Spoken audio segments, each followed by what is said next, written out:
Assalamualaikum warahmatullahi wabarakatuh. Hai semuanya, perkenalkan nama saya Tuti Amania, biasa dipanggil Nia. Tempat tinggal saya berada di Desa Sumber Kembar, Kecamatan Pakuniran, Kabupaten Probolinggo.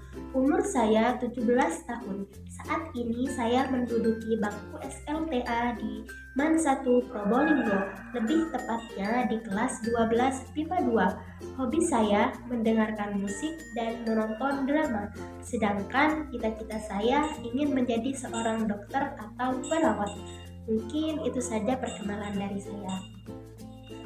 Keberadaan saya di sini yaitu untuk melaksanakan tugas dari Bapak Romdoni, yakni membuat video atau media pembelajaran dengan materi bebas.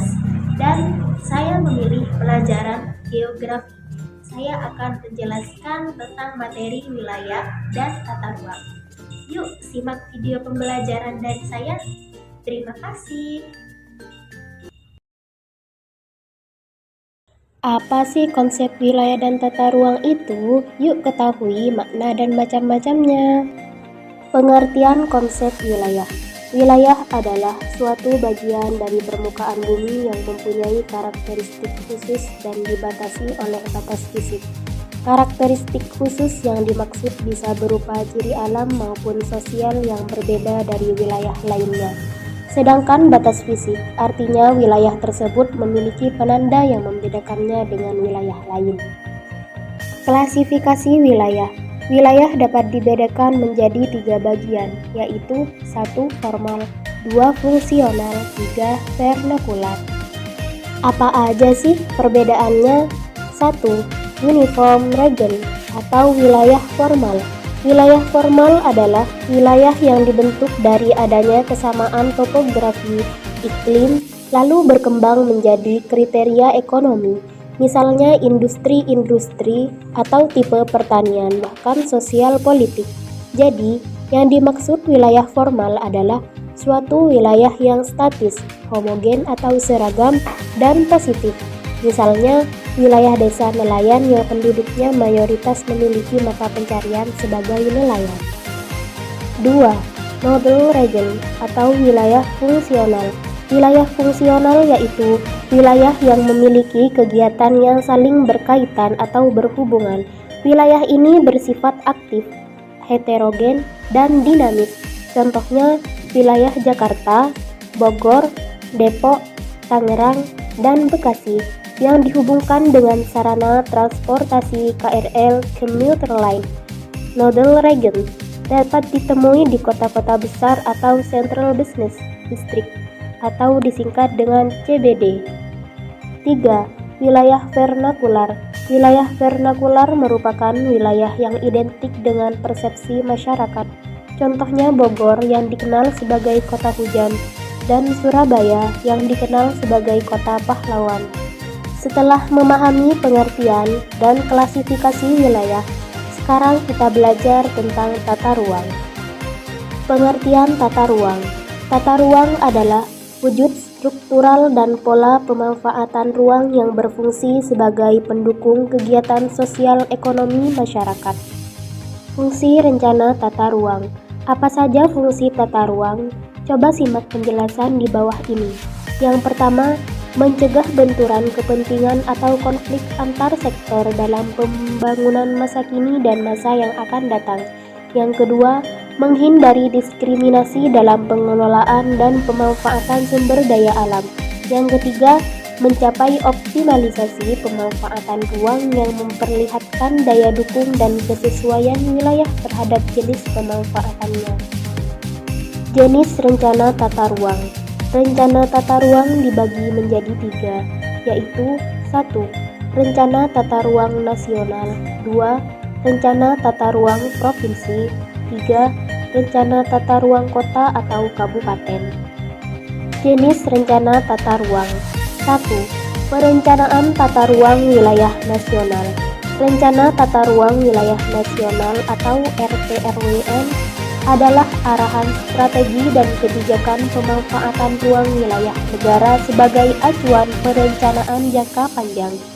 Rencana tata ruang wilayah nasional memuat yang pertama, penataan ruang kawasan strategis nasional. Yang kedua, penetapan lokasi dan fungsi ruang untuk investasi. Yang ketiga, penataan ruang wilayah provinsi dan kabupaten atau kota. Yang keempat, penyusunan rencana pembangunan jangka panjang nasional. Yang kelima, penyusunan rencana pembangunan jangka menengah nasional. 2. Perencanaan tata ruang wilayah provinsi. Rencana tata ruang wilayah atau RT/RW provinsi adalah rencana tata ruang yang bersifat umum dari wilayah provinsi. Rencana tata ruang wilayah provinsi memuat: yang pertama, penetapan kawasan strategis provinsi; yang kedua, tujuan, kebijakan, dan strategi penataan ruang wilayah provinsi; yang ketiga, arahan pemanfaatan ruang wilayah yang berisi indikasi program utama jangka menengah 5 tahunan.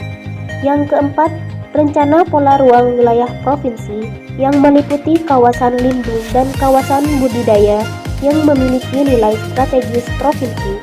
Yang kelima, rencana struktur ruang wilayah provinsi yang meliputi sistem perkotaan dalam wilayahnya, yang berkaitan dengan kawasan perdesaan dalam wilayah pelayanan dan sistem jaringan prasarana wilayah provinsi.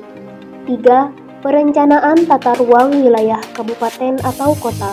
Rencana tata ruang wilayah atau RT/RW kabupaten atau kota adalah rencana tata ruang yang bersifat umum dari wilayah kabupaten atau kota. Rencana tata ruang wilayah kabupaten atau kota memuat: yang pertama, rencana pola ruang wilayah kabupaten atau kota. Yang kedua, penetapan kawasan strategis kabupaten atau kota. Yang ketiga, rencana struktur ruang wilayah kabupaten atau kota. Yang keempat, arahan pemanfaatan ruang wilayah kabupaten atau kota. Yang kelima, ketentuan pengendalian pemanfaatan ruang wilayah kabupaten atau kota. Yang keenam, tujuan, kebijakan, dan strategi penataan ruang wilayah kabupaten atau kota. Dapat disimpulkan bahwa wilayah merupakan bagian bumi yang bisa dibedakan melalui karakteristik tertentu dari bagian permukaan bumi lainnya. Karena memiliki ciri tersendiri, maka setiap wilayah dapat dibedakan dengan wilayah lainnya menurut aspek-aspek geografisnya. Contohnya, wilayah pantai akan berbeda dengan wilayah pegunungan. Sedangkan tata ruang berkaitan erat dengan konsep pengembangan wilayah. Penataan ruang memiliki peran penting dalam menyelenggarakan pembangunan dan upaya mewujudkan pembangunan berkelanjutan. Nah, bagaimana penjelasan yang saya sampaikan tadi? Sudah sangat jelas bukan? Jika masih ada pertanyaan ataupun hal yang kurang dimengerti, bisa saya jawab lebih lanjut. Betul ya? Terima kasih atas waktunya telah menonton video pembelajaran yang saya buat. Semoga bermanfaat. Kurang lebihnya mohon maaf. Wassalamualaikum warahmatullahi wabarakatuh. See you next time.